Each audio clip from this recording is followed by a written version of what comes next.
Assalamualaikum warahmatullahi wabarakatuh. Baiklah, teman-teman pecinta manajemen strategik.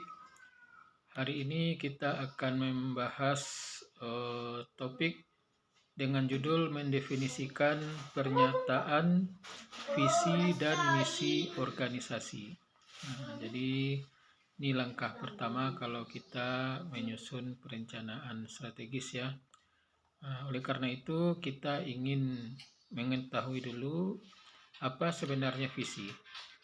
Visi itu adalah merupakan jawaban terhadap pertanyaan menjadi apa bisnis kita di masa yang akan datang dan seperti apa kita pada masa yang akan datang.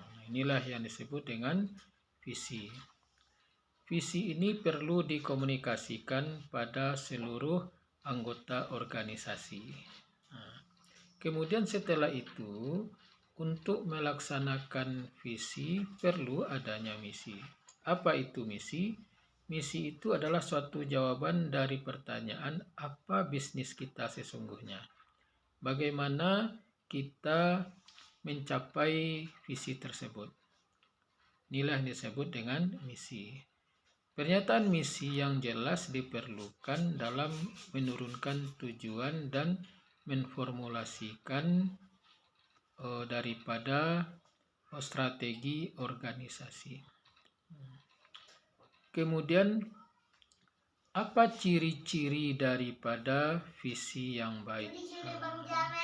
Jadi, apa ciri-ciri dari pernyataan visi yang baik?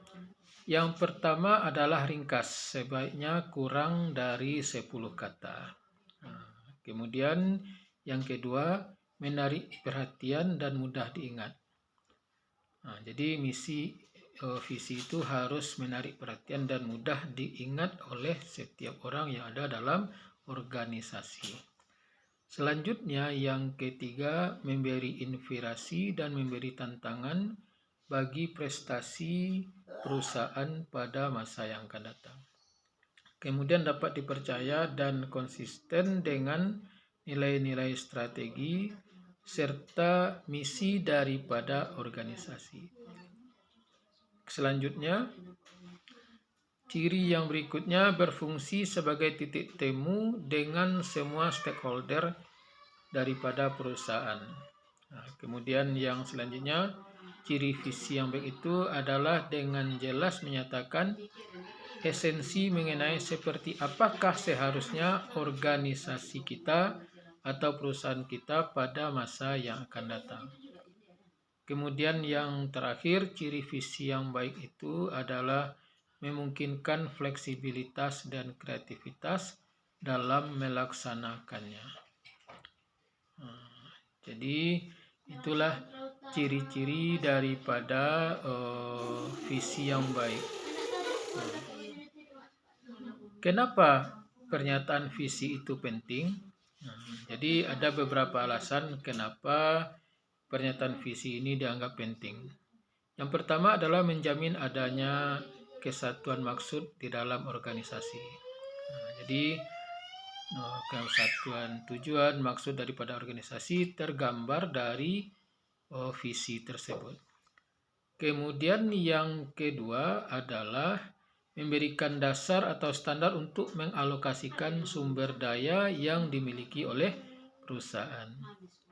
Berikutnya, yang ketiga, menetapkan sebuah iklim organisasi yang umum atau sound daripada organisasi itu apa yang sebenarnya secara umum sehingga dapat menjadi pedoman bagi seluruh elemen yang ada dalam organisasi atau perusahaan. Kemudian yang keempat, menjadikan sebagai tolak ukur bagi setiap individu untuk menyesuaikan dengan tujuan dan arah daripada perusahaan dan untuk menghalangi siapa saja yang tidak bisa berpartisipasi di dalam kegiatan-kegiatan organisasi. Kemudian yang kelima, kenapa formulasi pernyataan visi itu penting adalah memudahkan penerjemahan sasaran-sasaran daripada organisasi ke dalam struktur kerja yang melibatkan pemberian tugas kepada unsur-unsur yang bertanggung jawab di dalam organisasi.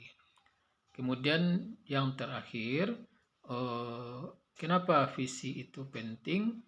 Adalah untuk menentukan tujuan-tujuan organisasi atau perusahaan dan menerjemahkan maksud-maksud ini ke dalam sasaran. Dengan cara mana biaya, waktu, dan ukuran kinerja pasar dapat dinilai dan diawasi.